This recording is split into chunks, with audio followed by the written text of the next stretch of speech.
Now let's just take a look at a typical sales funnel. You're going to start off at the top of the sales funnel with a freebie, a free giveaway to get people to sign up to your mailing list.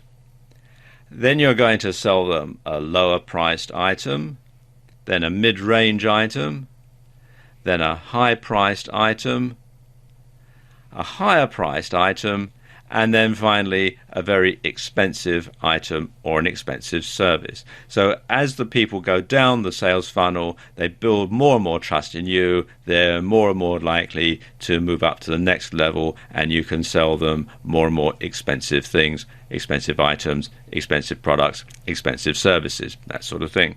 Okay, let's look at the top of the funnel, your freebie. Now, your freebie is usually a free report or an ebook. And you use this as an incentive to get people to sign up for your mailing list. There is a lot of confusion around sales funnels, and I want to help clarify that in this video. First of all, a question that lots of people ask is, why is it necessary to build a sales funnel in the first place? Surely, if you want to sell high-priced products, you just sell them, right? Wrong. While it's true that in the offline world you can go ahead and sell expensive stuff right off the bat. For example, if you run a Bentley dealership, you wouldn't expect someone to buy a Toyota from you first and then trade up. But in the online world, things are different. Unfortunately, there is a tremendous lack of trust online. And it's not surprising. Some online traders are sadly less than honest. And online, it's easy to deceive. For example, your website might give people the impression that your business is a large operation run from slick offices in the heart of the city, when in reality, you're just some guy who lives in a down-market neighborhood and works out of his spare bedroom. But of course, your website might give a completely different impression. And to put it bluntly, most people you deal with online for the first time are going to assume that you're a crook until you've proved otherwise. And a sales funnel enables you to do this.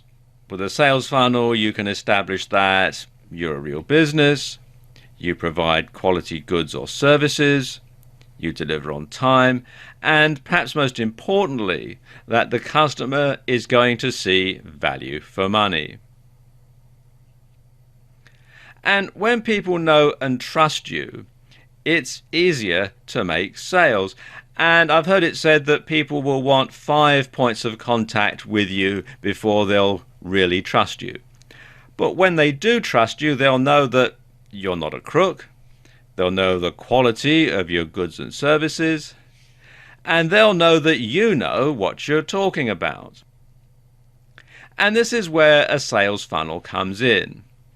You start by giving away something for free, you then sell them something inexpensive, then something more expensive, then something even more expensive, and so on, all the way along.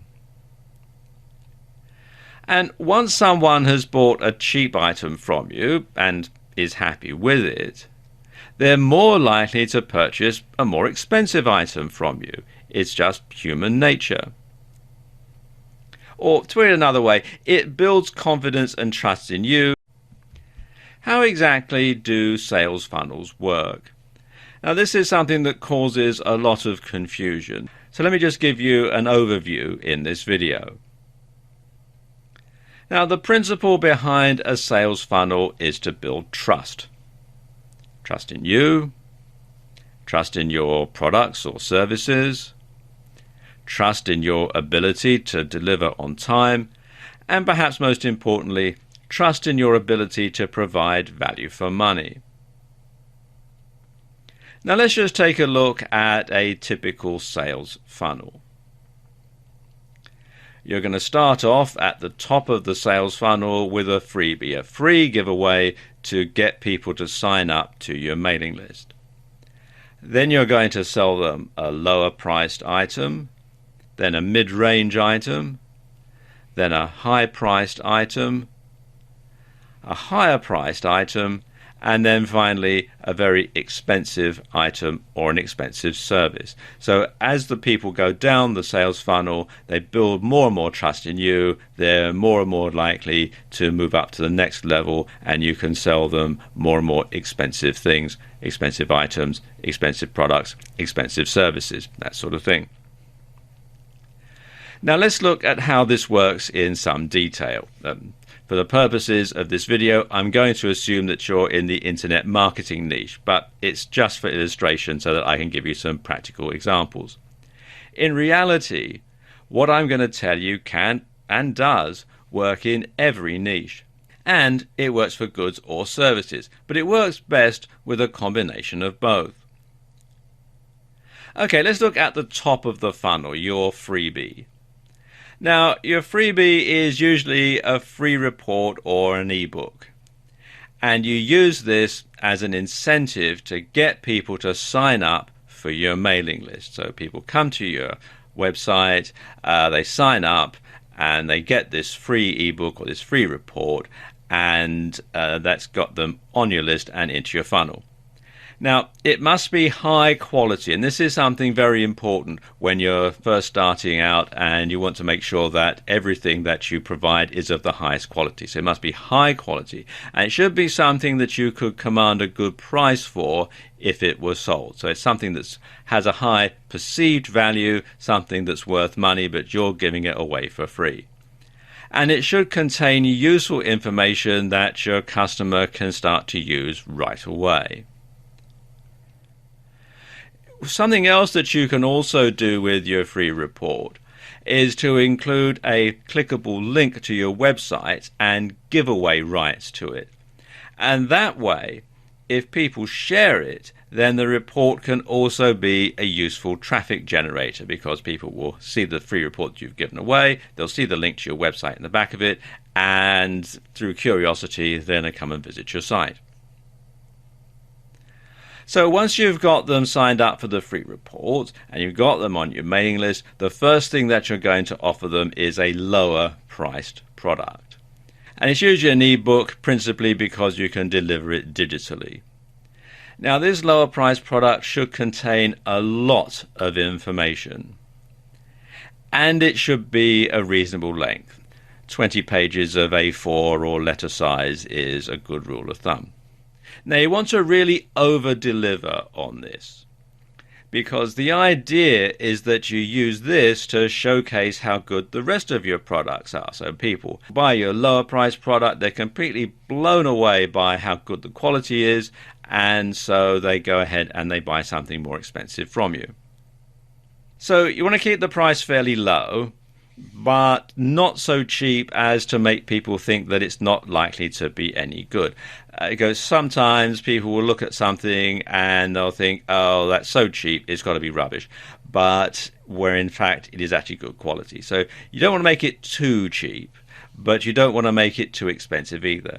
And usually something like $9.95 or something similar is a good price for your low price product, because after all, under $10, people can not think twice about spending that sort of money.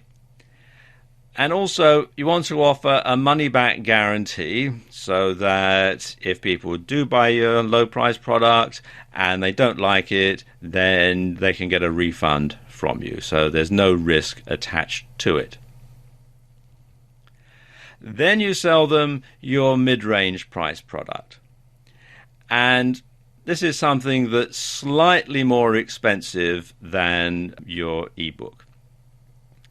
And it can actually be an upsell to your low price product. So once someone has bought your low price product, you immediately offer them this mid-range product right away, and offer them perhaps at a discount over what you would sell it if it were a standalone product.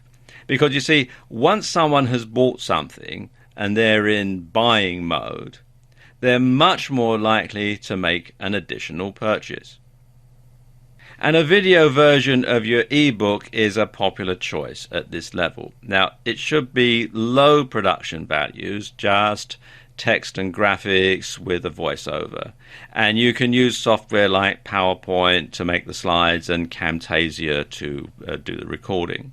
And it can actually be the exact same stuff that's in your ebook, but just turned into a video.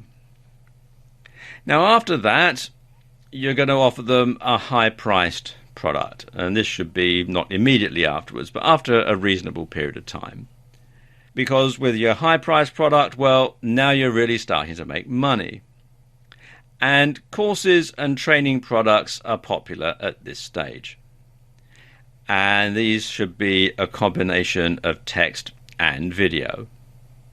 They should be well researched and well presented. And again, you want to over-deliver on all this. You want to make sure that there is really outstanding value for money. And these training courses should have higher production values than your ebook and your previous videos. And you also want to include plenty of bonuses to add even more value. Then the next stage in the sales funnel is the higher priced product. And again, this is a much higher price point than the previous items. And the thing is, you'll find that not so many people will purchase at this stage. But you'll be able to charge considerably more. So make a virtue of this by limiting availability to create scarcity and add more value. Telephone coaching is popular at this level, and this can be a group conference call, or it can be individual coaching. And what you can do is you can record the calls and offer the recordings as a downsell. So you can record them in MP3 format and then sell that as another product as a slightly lower price to people who perhaps didn't want to spend the money on your high-priced product, or the people who perhaps couldn't afford it, but they can still get the benefits from that, but it's just simply not live and they're not actually talking to you, they're just listening to the recording. And then finally, you have your expensive product or service. And this is the end of your sales funnel. So you'll probably only sell one or two of these, but you can charge a premium price. And because this will likely be time intensive, you won't be able to offer this to too many customers anyway. Popular choices at this stage include mentoring, one-on-one coaching, and ongoing consultancy. Now, you have to bear in mind that people will drop out at every stage. It's called a sales funnel. I suppose a sales colander would be perhaps a better description, because a lot of people are going to only sign up for your freebie. A lot of people are going to buy just your lower priced items or your mid-range items. So you may find that you hit a plateau. You may find that nobody is going to buy your more expensive stuff. So you might find that you've got a good market just selling the lower and mid-range price items, which is fine. You know then that you can keep churning out these products, keep churning out these services for that particular market over and over again all day long. So your sales funnel will build, and as it goes along, you can put your prices up and start to make even more and more money. And basically, that's how a sales funnel works.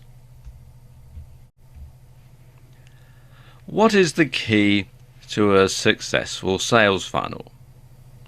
Well, it's not the products that you offer. It's not the services that you offer. It's not the price points that you offer. The key to a successful sales funnel is your mailing list. And that might seem a bit odd, but think of it as the start of your sales funnel, because without a mailing list, nothing else happens. So why is your mailing list so important? Well, first and foremost, it enables you to keep in regular contact with your prospects and customers. You know the old saying, out of sight, out of mind. So if you're not in regular contact with your prospects and your customers, they're likely to forget all about you and they're going to go and purchase from somebody else. So you're going to lose out to the competition. Now, you're going to need more than one mailing list. And that's because once someone makes a purchase, you want to move them from the prospects list to the customers list, so that you know that people who have already bought from you are going to have more trust in you. So you're not going to have to sell quite as hard to them as you do to the prospects who've only got your freebie.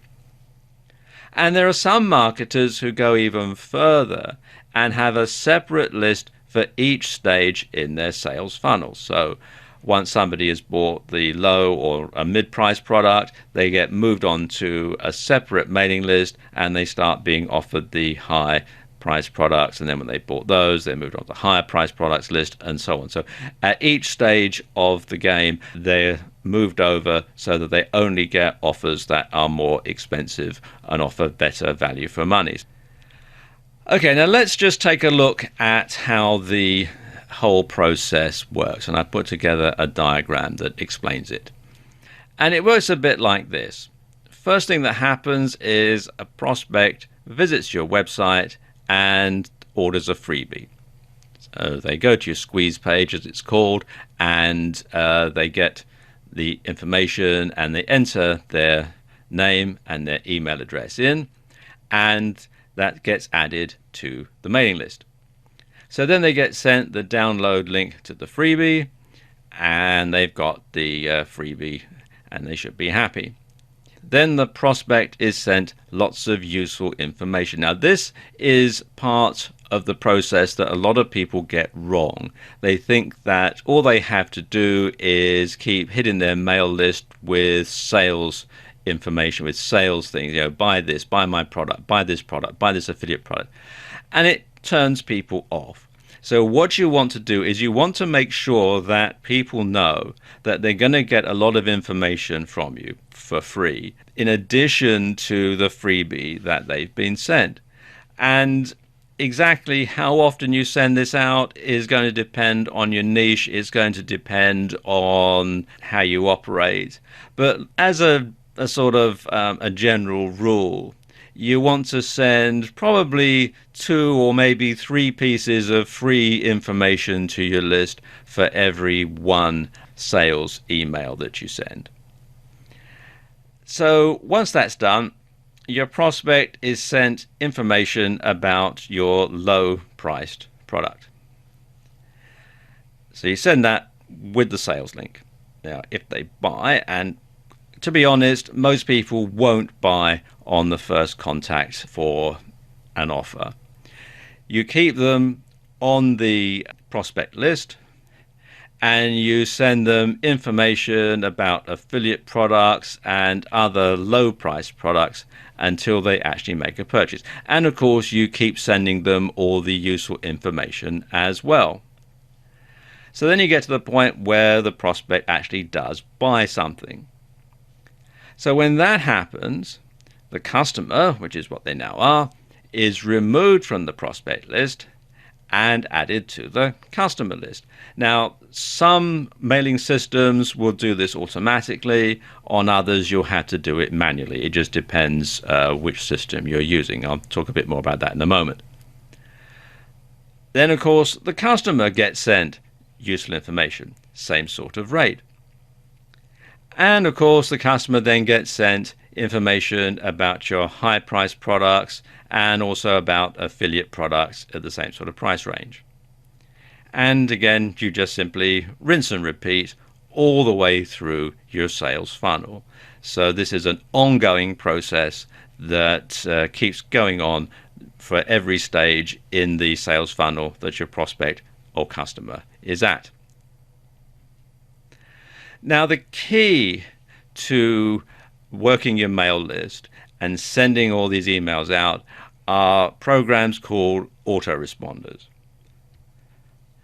And an autoresponder enables you to send automated emails to your list. So You don't have to email each customer or prospect individually. The software takes care of it for you. And you can set it up to send emails on certain dates or so many days after the last email. And you can also send one-off emails to your list. And some popular autoresponder companies are Aweber, which you can find here at aweber.com, GetResponse, which you'll find here at getresponse.com, and MailChimp, which you'll find here at mailchimp.com. Now, each of them have different pricing structures and are slightly different in the way that they operate. But the basic principle behind all of them is pretty much the same. Now, one thing that you'll need to decide at the beginning of your dealings with an autoresponder company is whether you want double or single opt-in. Now, let me explain the difference between the two. With single opt-in, the prospect gets added to your list without any verification. Now, you'll get more names on your list that way, but not all of them will be genuine. Some people will put in a fictitious name, a fictitious email address just to get your freebie. They don't want any follow-up emails, so you don't know whether it's a genuine email. Also, it leaves you open to accusations of spamming because somebody might maliciously sign somebody else up to your list. They get hit with all sorts of emails from you that they haven't asked for, and then they complain and you're branded a spammer, even though you're not. You're a legitimate business person, but you're going to be branded a spammer because this person has not asked for the information to be sent. So these days, double opt-in gets to be pretty much the default setting. And what happens with double opt-in is the prospect gets sent an email with a confirmation link to click. So if they don't confirm, then there are no further emails. And you don't get quite so many names because some people can't be bothered to confirm. But if you don't get any spam complaints either, because you know that it's a genuine address, you know that the person has asked to receive the emails from you and has confirmed, and if they complain, you can go back with some systems and look it up and see, well, you signed up on X date and you confirmed on Y date, so therefore it's not spam, and you can prove it. So that really sort of covers your backside, so to speak. And as I said, double opt-in. In this video, I want to give you the basics on creating your squeeze page. And the squeeze page is going to be the page that you send people to when they sign up for your mailing list. And your squeeze page has one objective and one objective alone, and that is to get people to sign up for your list, to download your free offer, and then be able to receive further emails from you. So your squeeze page must first of all be compelling, and it must be non-distracting. So you want to make sure that they can't explore other parts of your site while they're looking at your squeeze page. So people who come to your squeeze page really only have two options. They can either sign up or they can leave. Now, obviously, you want them to sign up. So let's do a crash course on creating a squeeze page. And here we have a good example of a squeeze page. And this is just a simple HTML page which I made using SeaMonkey, which is a free open source HTML compositing software which you can download for free from this URL. And a lot of people, when you say HTML, they go, oh, well, that's so old-fashioned. Well, yes, it is, but it still works. And the thing about this is, as I was saying earlier, you cannot do anything other than either sign up or leave when you come to a page like this. And SeaMonkey will do all the HTML coding for you. You can see here's the HTML source. And if we go back to normal mode here, you can get a better idea as to how it all looks.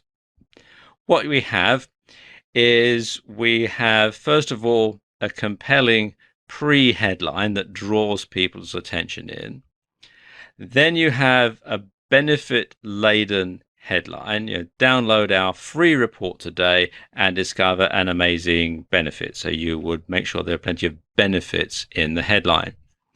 Then you have 3 columns here. Over here on the far left-hand side, you're going to have a graphic about your free report, or if you're giving away software, you might have a software box here, but it's something to grab the viewer's attention, something that they're going to look at. In the middle column, you're going to list the benefits to the prospect if they download their report. So it says here, in this amazing report, you'll discover, and then you list the benefits as bullet points, as many as you can think of. Then over here in the third column, over here on the right-hand side, we have the instructions that tell people what to do. Just enter your first name and primary email address in the box below, and our fact-filled free report will be on its way to you. Then you have the sign up box, and you'll get the code for this. Let's just go back to HTML code again.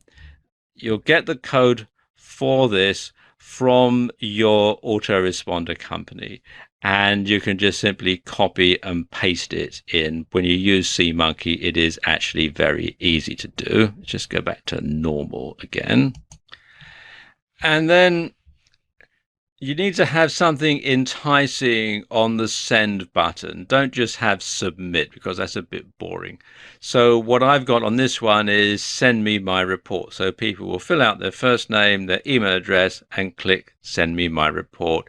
And then their report will be sent to them, or rather they'll be added to the email list. They'll be sent the confirmation email, and then once they've confirmed, they'll get another email that has the download link for their free report. In addition to sending your prospects to a squeeze page, you can also use a pop-up to get your sign-up box right in front of your prospect.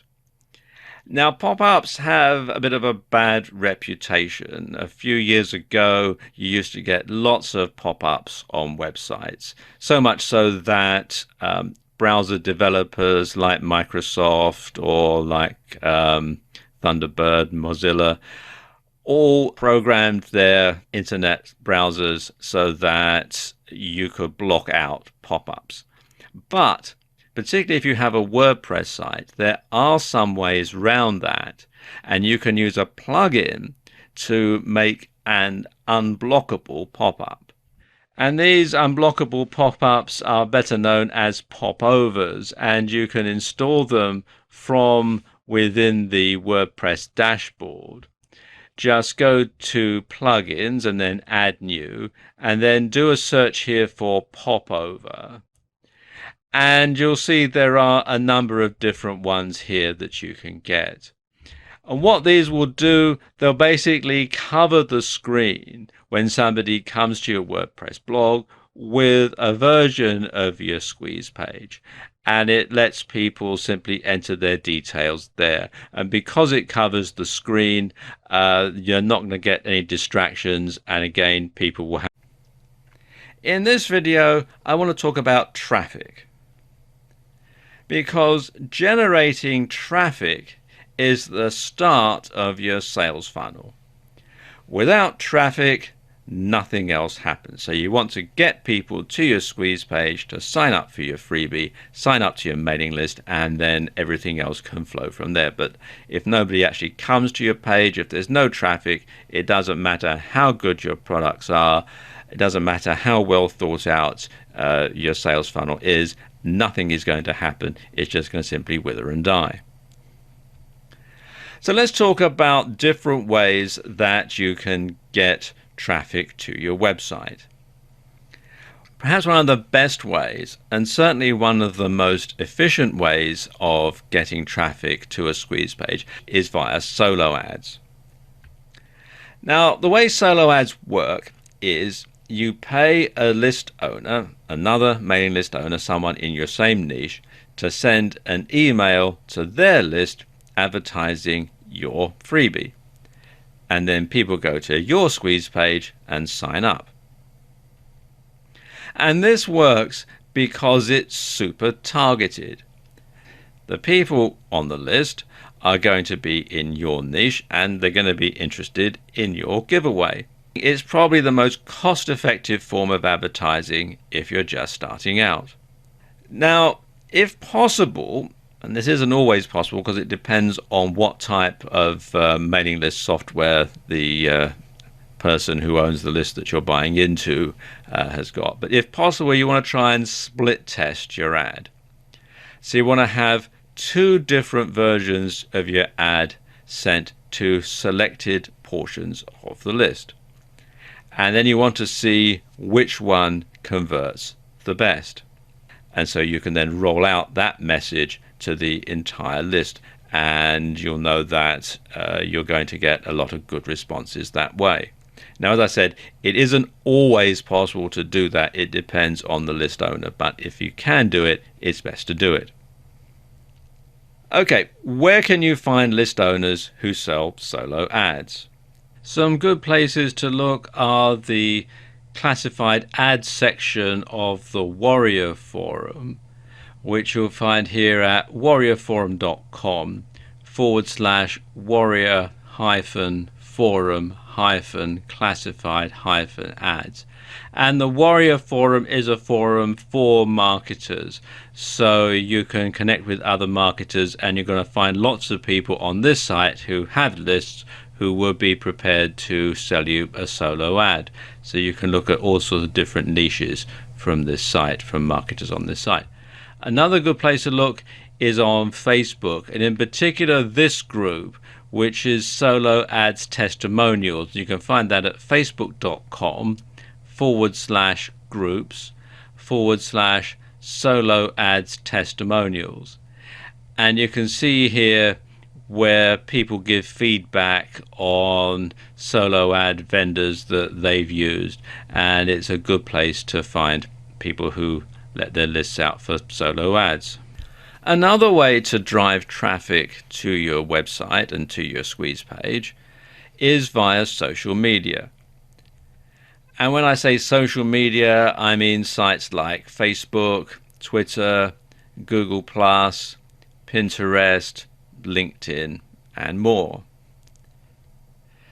Now, a couple of caveats here. First and foremost, realize and be aware that it does take time to build a list using social media. It's not going to give you the sort of instant traffic that you're going to get via solo ads.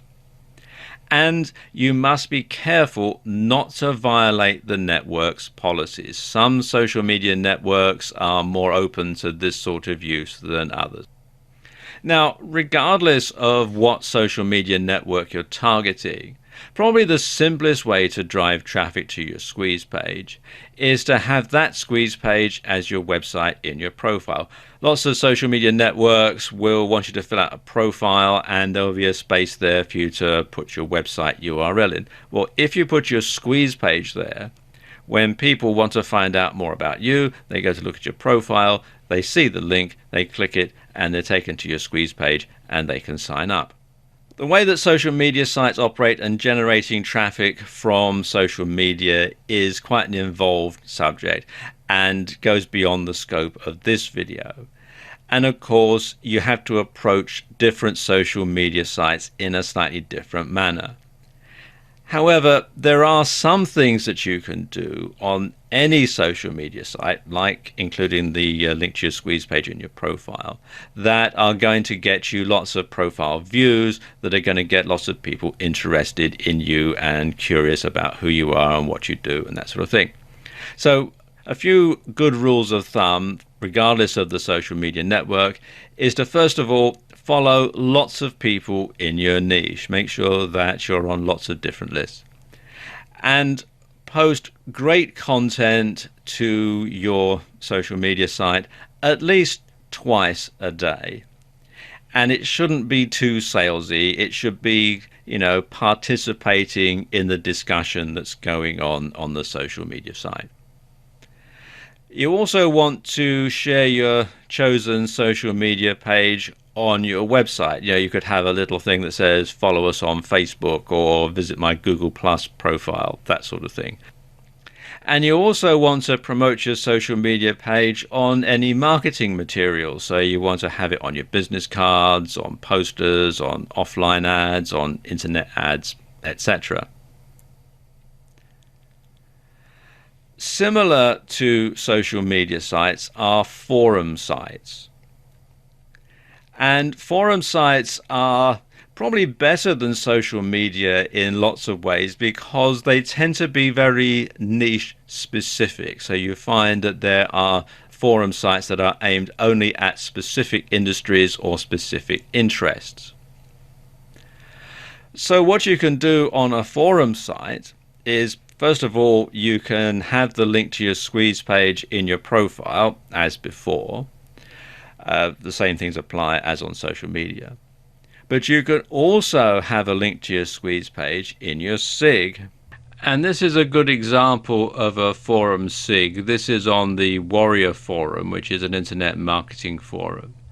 But you can see I can click on these leads here and get taken to this person's website very easily. Now, some forums will let you join as a free member, but you have to pay in order to have a SIG link. Others will let you have a SIG link right away. Some you have to be at a certain level to have a clickable link in your SIG. So you need to check with the forum to see exactly what their policies are. Another great site for driving traffic to your website and to your squeeze page is YouTube. Now, one tactic that you can use on YouTube is to make a short video extolling the virtues of your freebie and then have a clickable link below it in the box on YouTube where you're able to fill out the description. You can simply have a clickable link so that people can watch your video, click the link and go to your squeeze page. Now, one thing that you should not use to drive traffic to a squeeze page at the start of your sales funnel is Google AdWords. Now, years ago, this was a 100% guaranteed way to get people to sign up. You would have a compelling Google AdWords ad which would direct people to your squeeze page and then they could sign up. And although there was a cost involved, you knew that you were going to get your money back because you were effectively paying so much a name. Then Google changed their policies and this became strictly forbidden. And anybody who did that found that immediately their AdWords account was shut. They were banned from using AdWords forever, and it just made life very, very difficult. So of all the different methods, one that you should not use is AdWords. So there you go, just a few ways that you can get traffic to your squeeze page and to start the whole process. In this video, I'm going to talk about your free giveaway, or often known as your freebie. And your freebie is the first rung in your sales funnel, the first part of your sales funnel, the thing that you're going to use to entice people to sign up to your mailing list so that you can send them information and send them information about your paid for products and services. A free report is the most popular giveaway, and that's what I'm going to be mainly concentrating on in this video. But you can also give away an app or a screensaver. If you do that, if you do give away some sort of software, then just make sure that the file size isn't so large that it uses up all of your bandwidth. Regardless of what you use, there is going to be some sort of investment that you're not going to recoup right away. So you want to keep the cost down, but think of it more as a loss leader than an expense. Now, if you do give away a free report, the report should contain a lot of useful information that the prospect can use right away. So make sure this information is up to date. And the report should be good quality and it should be well written. So if you're not confident of your own abilities as a writer, then you should hire a ghostwriter to write the report for you. And the report should be of sufficient quality that you should be able to charge at least $9.95 for it if it were to be sold. Now, of course, in order to make sure that your report is up to date, you want to make sure you have a lot of information to go in it. So where do you find this information? Well, of course, probably the best source of information for your free report are your own experiences. And that guarantees that the report will be unique. But if it's in a niche that you're not overly familiar with, there are some other sources of information. Forum sites are a good place to look. When you look at the sort of questions that people are asking on forum sites, the sort of discussions that are going on, you can often glean a lot of information from those. Yahoo Answers, again, that's another good place to look for information because people are posting questions, and it could well be the sort of questions that people in your niche are asking, and then you can go in and see what the answers are that other people who are perhaps more knowledgeable about the subject than you are have actually put in, and then you can base your report on those. Product reviews on Amazon.com are always a great place to look for information, particularly if your report is, say, on a software product or it's on some other type of physical product. Then you can get the feedback from people who've actually bought and used the product on Amazon.com, and again, base your report on those. And of course, the website Wikipedia has a lot of information that you can use and incorporate into your reports.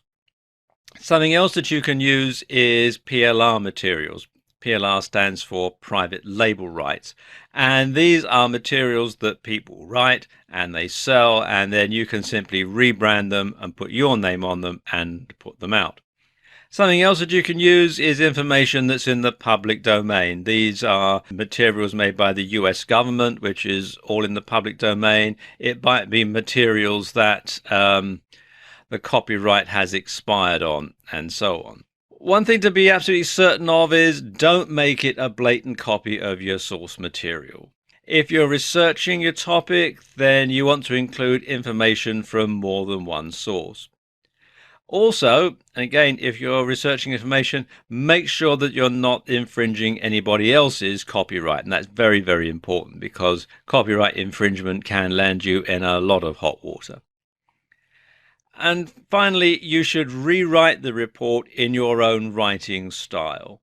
Especially quite often you buy PLR materials, you'll find that they're written by people for whom English isn't their first language. So you'll find there's lots of typos and rather odd language in it and spelling mistakes and all sorts of other stuff. So you want to make sure that it gets rewritten in your own writing style. And you also want to make sure that the spelling is consistent throughout. You don't want to have US English in part of it and British English in another part of it. You want to make sure that it's the same all the way through.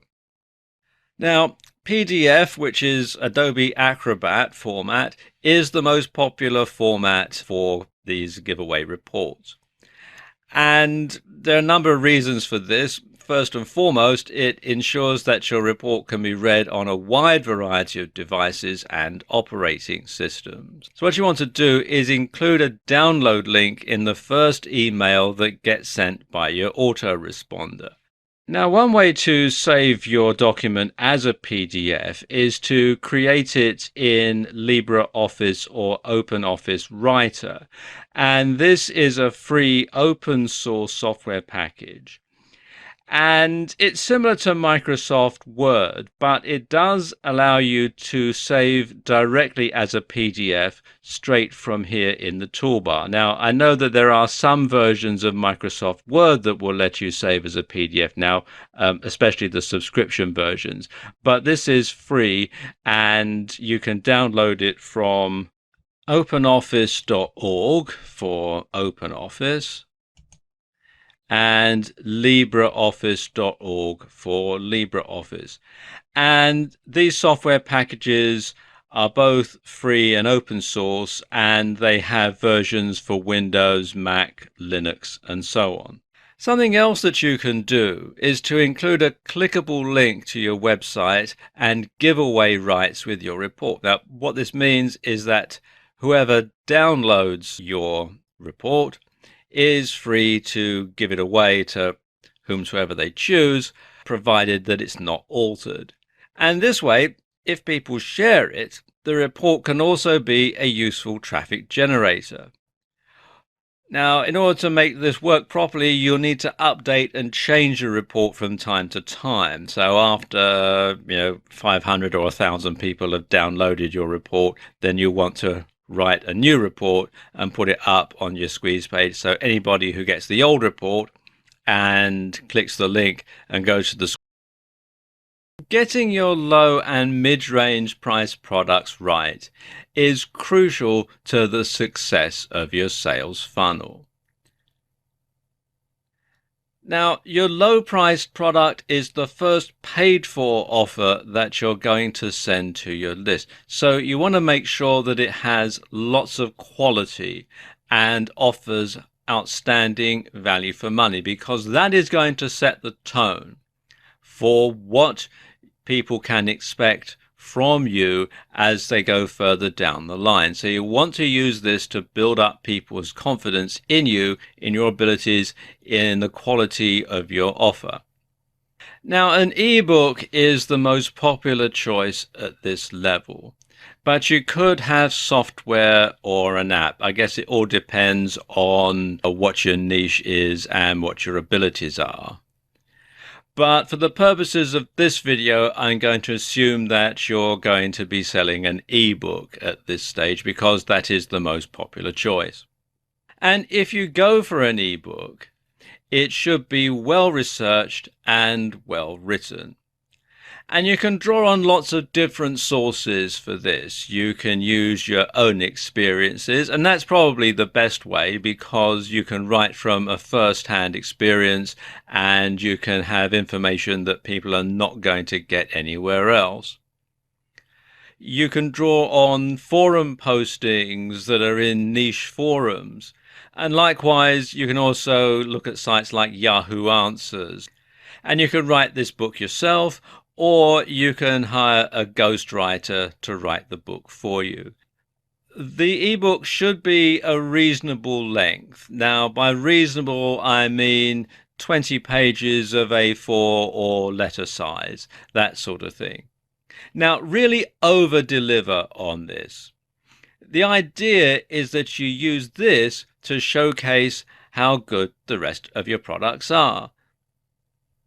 And you want people to be pleasantly surprised at the quality of your information. So you want people to think, wow, this is really good. So that when you start sending them information about higher priced and more expensive products, they're going to think, gosh, if they can do this for such a low price, how much better is it going to be if I pay a bit more? That sort of thing. That's the sort of message that you want to send, albeit on a very subtle way.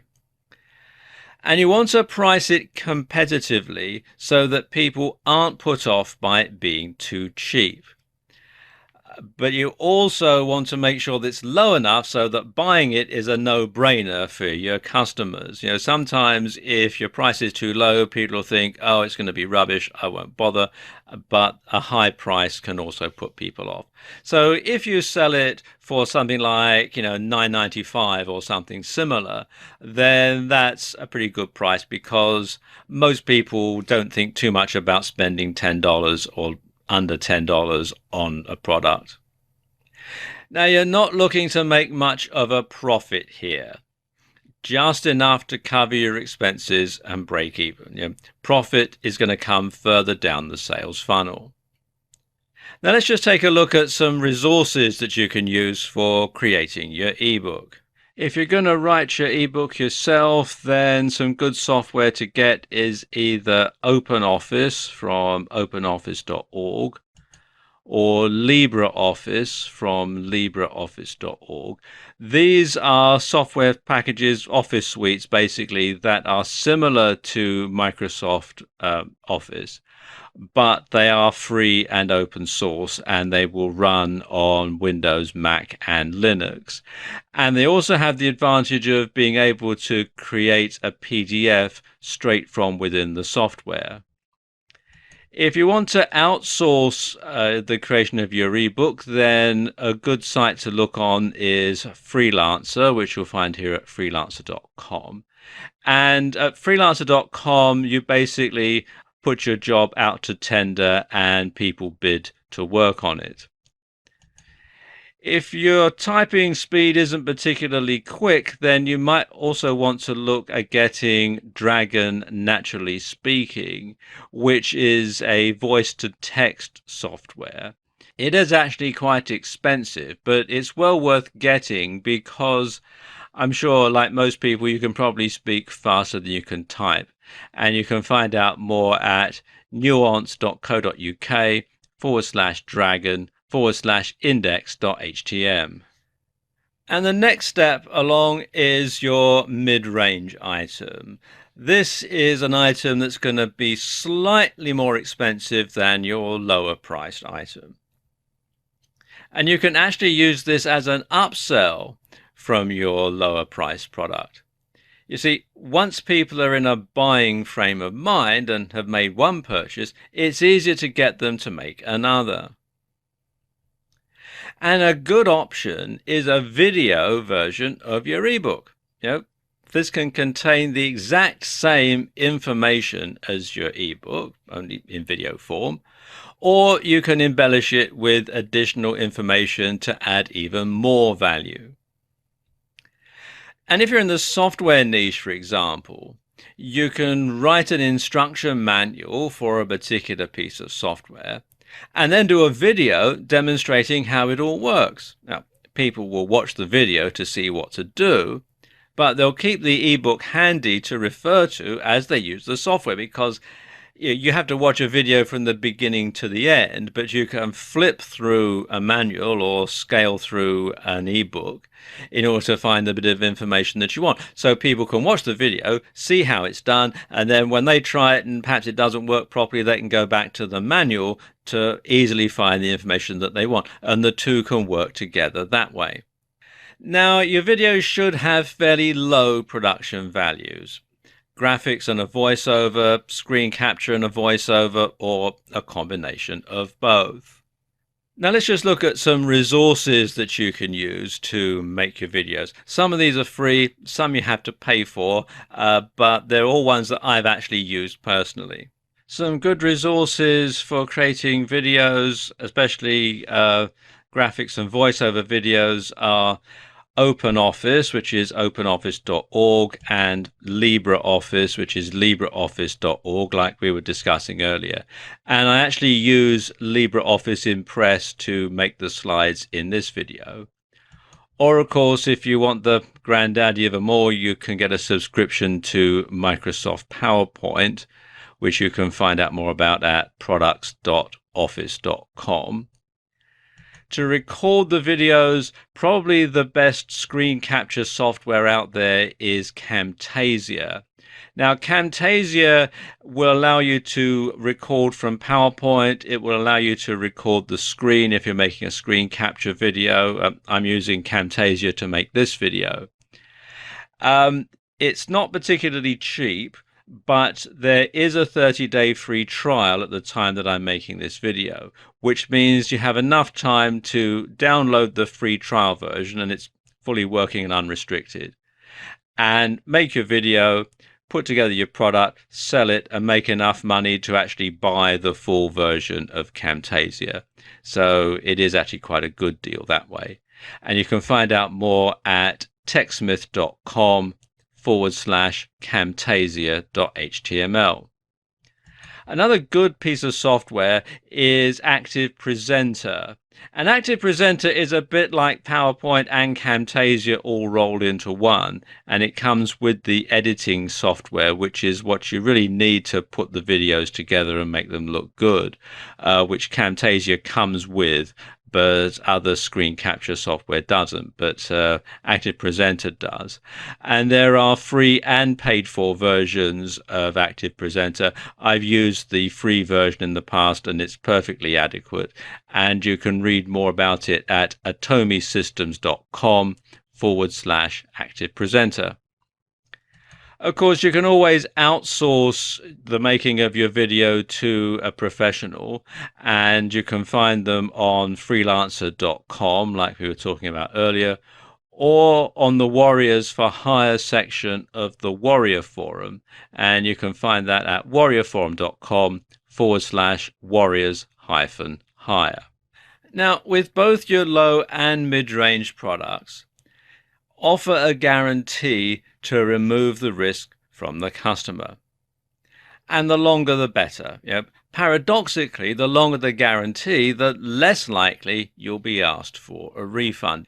Now, you can also sell affiliate products at this level. Purchase the product yourself to make sure that it's good. After all, it's your reputation on the line with everything that you sell. And once someone has bought your low price product, you want to remove them from the prospects mailing list and add them to the customers list. And now you can start sending them information about higher priced offerings and begin moving them down your sales funnel. When you reach the high priced product level of your sales funnel, this is where you start to make some serious money.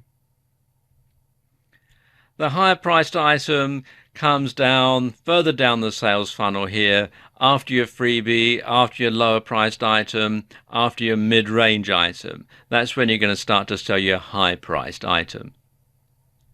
And in a way, things start to get easier at this level because you have customers who know you and are starting to trust you. And if you've over-delivered on value with your low and mid-range products, then people will know what to expect.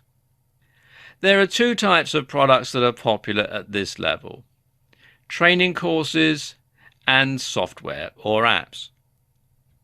Now let's look at training courses. When you have your training course, you want to have higher production values than your ebook and other videos. That means something like having a presenter talking to camera in the video part and music at the beginning and end of each video, 3D graphics, etc. Something that shows that you have actually spent some money in making this product. Now, your courses should be text and video based, and the text and the video should work together. So, for example, you could have video lessons with a workbook or a reference manual, and the whole thing ties together. Now, you can research and create these courses yourself, or you can rework PLR or public domain materials. So you can do all that yourself, or you can outsource it to a professional. Now, when it comes to delivering your courses, you do have a couple of options. And the first way to deliver them is digitally, and that means from a site on the internet. Now, when you do it this way, the overheads are much lower. And of course, when you do it digitally, you can update the materials much more easily. The other way of distributing your courses is to distribute it physically. And physical products have a higher perceived value than digital products. People think that because they've actually got something that they can physically hold in their hands, it's worth more than just something that they see on their computer screen, even though it contains the exact same amount of information. So correspondingly, you can charge more. If you're going to distribute your course digitally, then a good platform to put it on is Moodle. Moodle is actually used by a large number of colleges and universities throughout the world for distributing courses. So it is actually very highly recommended. and it's free and open source, and you can read more about it at moodle.org. You'll probably need to have quite a lot of storage space to store the videos and the digital documents on, which might overdo the bandwidth that you might have for your web hosting account. So a good storage solution is Amazon S3. There are free and paid for versions of this, but the free version does let you have quite a lot of storage space. And you can read more about it at aws.amazon.com. You might also consider putting it on a third-party platform. And probably the best one out there is Lynda, which is lynda.com. And Lynda is actually owned by LinkedIn now. And there's all sorts of different courses out there that you can use, and you can actually start to drive traffic to your course via Lynda. It's actually quite a good deal. If you want to distribute your course physically, then a good company to use is Vervante. They will handle everything, all the printing, all the duplication of the CDs and DVDs, etc., and then send everything out in the mail. They're a US-based company, but they will distribute worldwide, and you can read more about them at vervante.com. Finally, there's Amazon CreateSpace, and this is great because not only will they print it on demand and duplicate it on demand, they'll also list it on Amazon.com, so you can start to sell your courses that way outside of your sales funnel. So it is actually quite a good idea to sell via CreateSpace, and you can find out more at createspace.com. Now, the other popular product at this level are software and apps. Now, if you decide to do that, your software or your app should solve a specific need for the customer, and it should make the customer's life easier.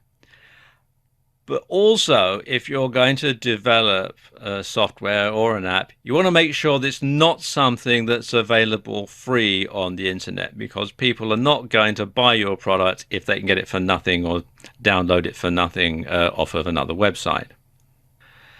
Now, there are a number of different ways that you can make the app. You can write the program yourself, or you can hire a coder to write it for you. So if you're not a coder yourself, then it's best to hire someone to do that for you. Now, the process is longer and more complicated than creating a training course, as you have to allow for beta testing, debugging, etc., etc. And digital delivery is the norm for software or an app. Now, let's just look at some software resources.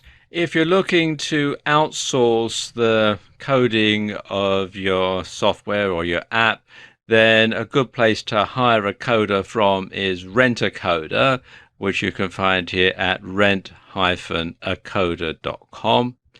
And a good distribution platform for apps and software is CNET, and you can find out more at cnet.com. Regardless of whether you're going to do a training course or whether you're going to make software or an app, you want to survey your customers at this point to find out what they want. And it's best to do it at this stage in the sales funnel, as you can use this information to develop products at this level and also later on. Now, people on your prospect list may just be freebie seekers who are looking to get stuff for free. So they're not really the best sort of people to ask what they want, because their answer is going to be, well, something for nothing. So after you've actually got customers, people who've actually parted with money to buy one of your products, then that's the best time to do the survey and to ask them what they want. There's a couple of options when it comes to survey software. The first one is SurveyMonkey. Now, this is a hosted solution, and you can read more about it at surveymonkey.com, and there are free and paid for versions. Another option is Lime Survey, and this is a free open source solution that you host on your own server.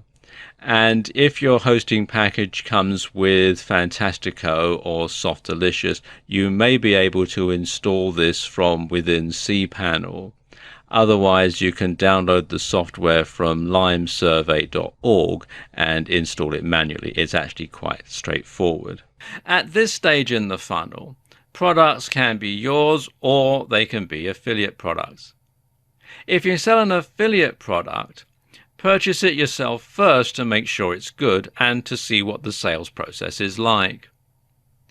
You'll also be added to the affiliate product manufacturer's sales. When you reach the point on your sales funnel where you're selling your higher priced products and services, you're going to be selling smaller numbers, but you're going to be making bigger money.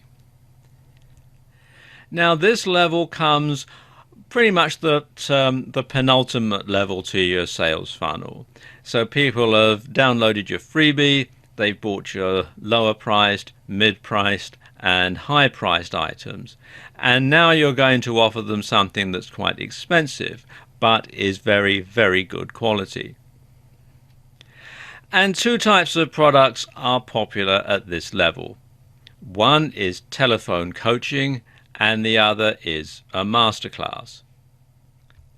Now, telephone coaching can be one-on-one, or it can be group calls, or it can be a combination of both. So, for example, you might have a group call where you're speaking to a lot of different people on the call, and then you open up the lines to have Q&A at the end of the call so that people can then ask you questions and everybody can hear the answer. Now, one thing that you want to do beforehand is to send out a questionnaire so that you can tailor the calls to suit the wants and needs of the participants. And then you structure the series of calls so that they follow an agenda and you can guide the participants towards achieving their goals. And something else you can do is you can record the calls and offer the recordings as a bonus. You can offer them for MP3 downloads, etc. Or you can offer this as a downsell to people who don't want to or who can't afford to participate in the calls themselves. Now, you won't sell as many of these as your other cheaper products. So make a virtue out of this by limiting the number of participants and creating scarcity. Now, there are lots of pros and cons to doing telephone coaching.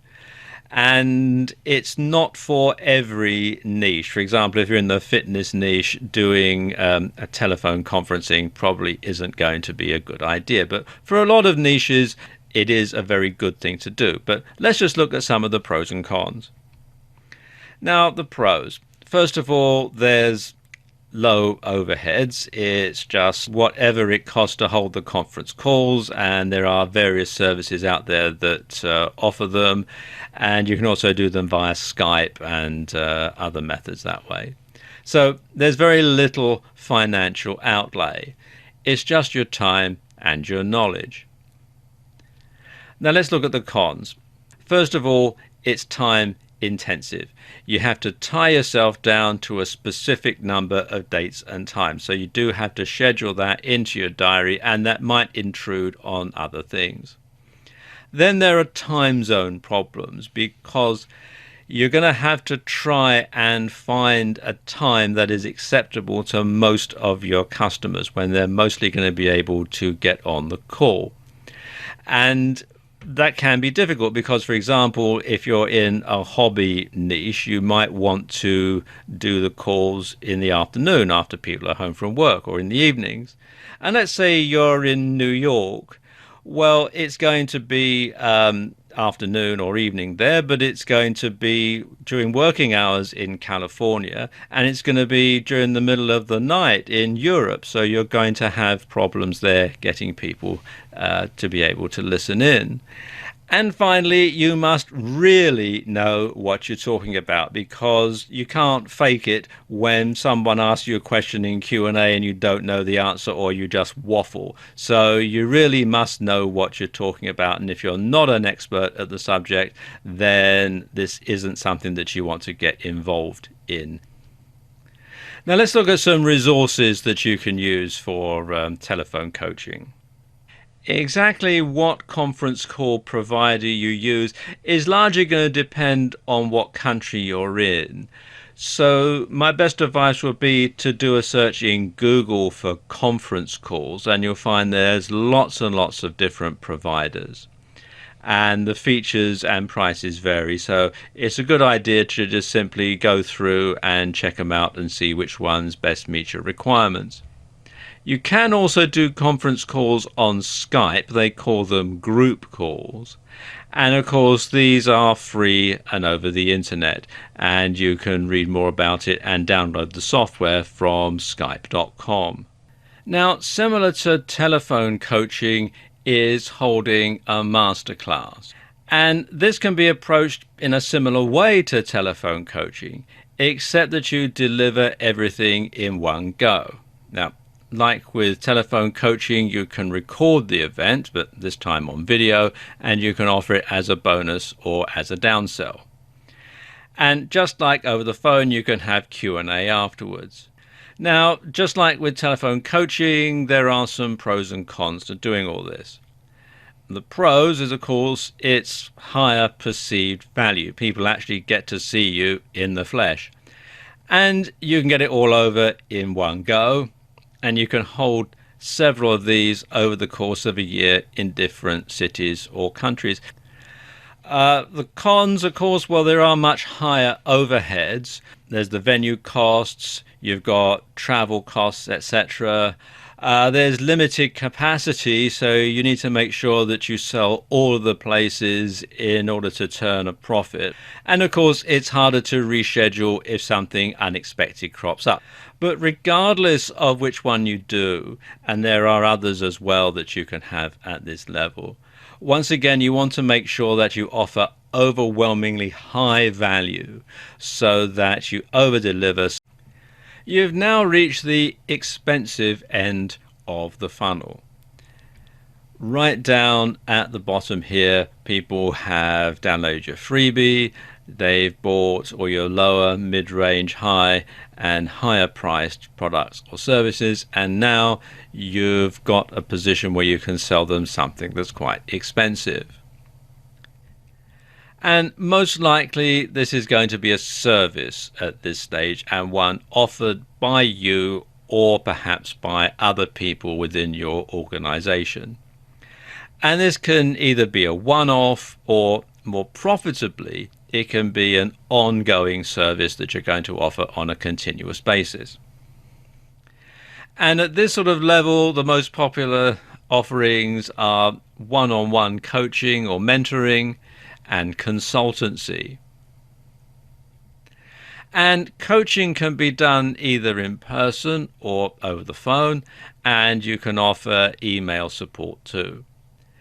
And it's tailored specifically to the needs of the client. And it involves a lot of interactive two-way communication. So if you're in a business niche, then people can telephone you or email you and get your advice on things that they're doing in their business, and you can coach or mentor them all the way through the process.